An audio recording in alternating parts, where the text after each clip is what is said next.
Coucou tout le monde. Alors un projet vraiment très rapide, une carte faite des pairs, hein, c'est la saison, donc on en profite, surtout avec cette jolie box qui a des petites connotations un peu masculines si on le veut ou pas, hein, mais c'est vrai que c'est plus facile qu'un papier avec des fleurs et du rose partout. Donc j'ai pris une des feuilles de craft que j'ai coupée en deux dans le sens de la hauteur, donc à 10,5, puisque nos feuilles font 21, 29, 7. Et je vais maintenant prendre une feuille du papier décoré, enfin, du papier de la box, que je recoupe donc en rectangle de manière à obtenir un petit cadre de craft sur, sur mon devant de carte.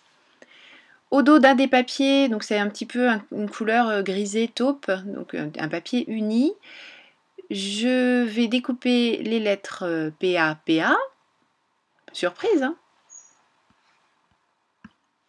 Donc j'ai découpé mes petites feuilles avec ma Cuttlebug, mes petites lettres avec ma Cuttlebug. Et je ne sais pas encore exactement où est-ce que je vais les installer. Donc le temps de réfléchir à ça, je tamponne les petites valises, le tampon Caramel Studio qui est contenu dans la box ce mois-ci. Et je vais faire un petit bout de paper piecing en faisant en fait une valise sur deux dans un autre papier. Donc toujours un des papiers pardon, de la box. Donc je découpe proprement autour de mon motif. Pour celles et ceux qui ne le sauraient pas encore, quand on découpe, c'est le papier qui bouge et pas les ciseaux, de manière à avoir des courbes beaucoup plus jolies.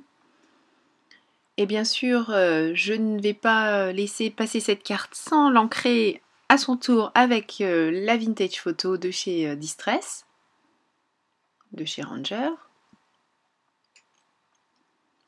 Voilà, j'ai arrondi également les angles avec mon corner champer. Parce que même si je l'ai cassé, il fonctionne toujours très très bien, il n'y a pas de souci. Pour écrire bonne fête, je ressors mon bon vieux normographe, une de mes règles que j'avais achetée il y a fort longtemps. Et pour bien centrer, en fait je l'ai déjà écrit une première fois sur du papier de brouillon. J'ai mis du scotch temporaire sur ma bannière de manière à pouvoir reproduire le motif sans réfléchir pendant des heures où je dois commencer, où voilà, je suis le motif. Cette bannière sera collée avec Cette fois-ci j'ai utilisé la Zig2Way.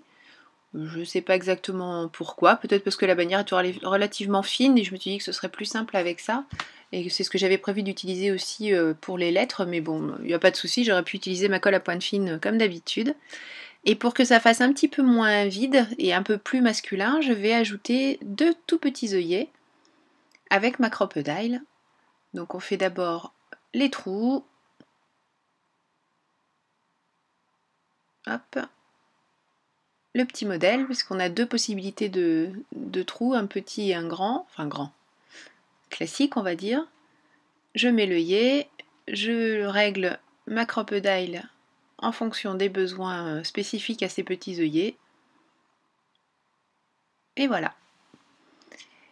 Comme je trouvais que ça faisait un petit peu vide, maintenant que j'ai décidé où j'allais écrire papa, et puis le fait que j'allais rajouter cette jolie découpe MapMonde qui est dans la box, je me suis dit que des petites étoiles, ma foi, ça pourrait être assez sympa.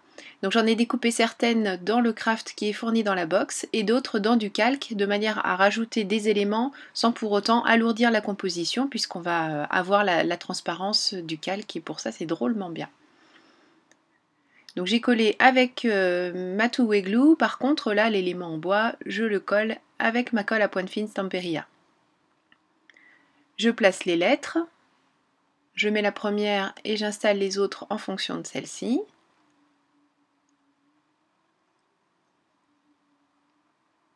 Et voilà, ma carte est quasiment terminée, il ne reste plus qu'à mettre le motif valise à l'intérieur.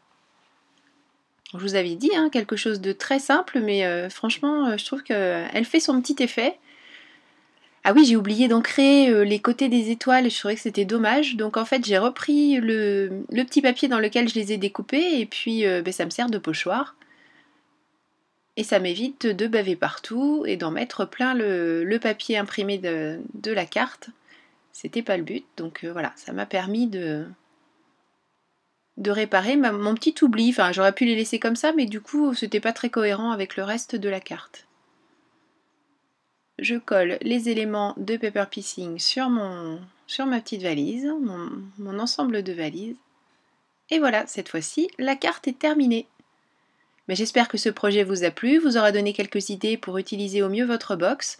Je vous remercie beaucoup d'avoir suivi cette vidéo, comme toutes les autres d'ailleurs, vous êtes vraiment super adorables avec moi. Je vous souhaite un bon scrap, prenez bien soin de vous et à très bientôt pour un nouveau projet. Bisous, bye bye.